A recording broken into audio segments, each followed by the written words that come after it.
Welcome to our broadcast.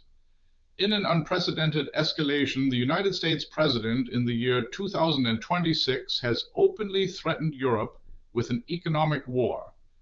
This aggressive stance is aimed at forcing Denmark to sell Greenland, a move that the President, speaking on his platform Truth Social, justifies under the guise of national and global security.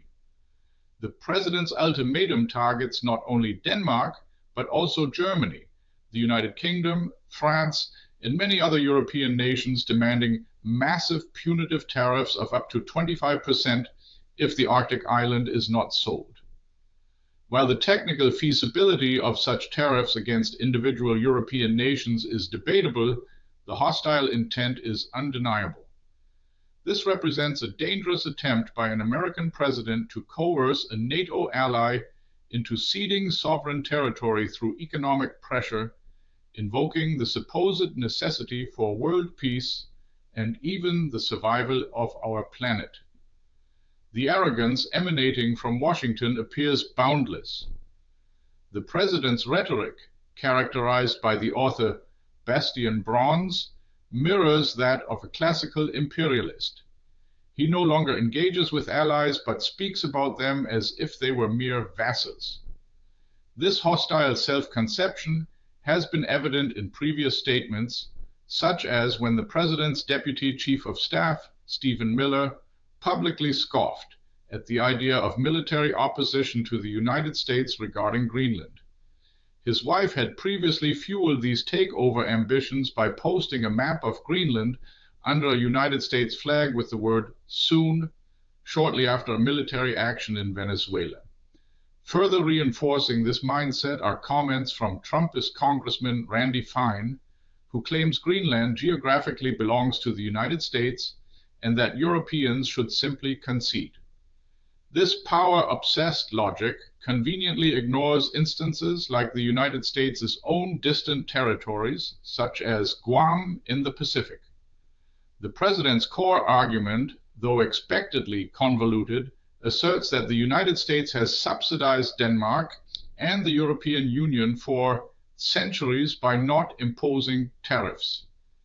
This claim is both historically and economically false, yet it reveals a worldview where alliances are not mutual security arrangements but rather one-sided financial burdens on the United States.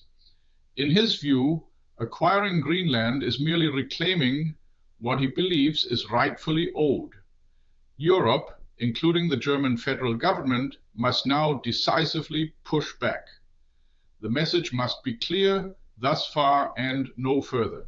This is not about the premature and dangerous question of whether to go to war over Greenland. However, failing to take a clear stand now risks fueling future aggressions. Europe must liberate itself from what is described as Washington's chokehold. Just days ago, German Foreign Minister Johann Wadephul, Johann Wadephul, stated in Washington that he saw no indication of a hostile takeover of Greenland and warned Europeans not to conjure up what wasn't reality. Such appeasement is futile. It overlooks the stark fact that the security political argument put forth by the administration is fundamentally identical to that used by Vladimir Putin in Ukraine. For the 250th anniversary of the United States, the American president seeks massive territorial and influence expansion, aiming to secure his place in history books. It is even presumed he plans to construct his own triumphal arch in Washington, hoping to be celebrated on July 4th, 2026, like a Roman emperor, a ruler over a hemisphere he defines, with new territories that currently belong to the European Union and NATO. He openly declares that neither national nor international laws or rules can stop him, feeling bound only by his own morality. The silence from Europeans and many Americans in the face of such pronouncements and actions is shocking, as if a mixture of fear and numbness has paralyzed any confidence in their own strength. Those who dare to step out of this comfort zone, like the Danish Prime Minister who spoke of the end of NATO, are even reined in by their own European allies or discredited as escalatory. Time is critical. Every day wasted on appeasement allows crucial moments to pass. A clear no, loud protest, and even punitive measures against the United States government would send a powerful signal across the Atlantic.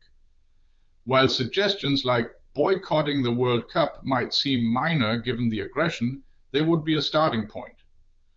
Polls indicate that the majority of Americans do not want Greenland or a break with friendly Europeans. Only when allies clearly demonstrate how seriously they take these threats and the consequences they are prepared to enact will citizens in the United States understand what is at stake. Continued fear and evasion will only lead to further consequences for Europe itself.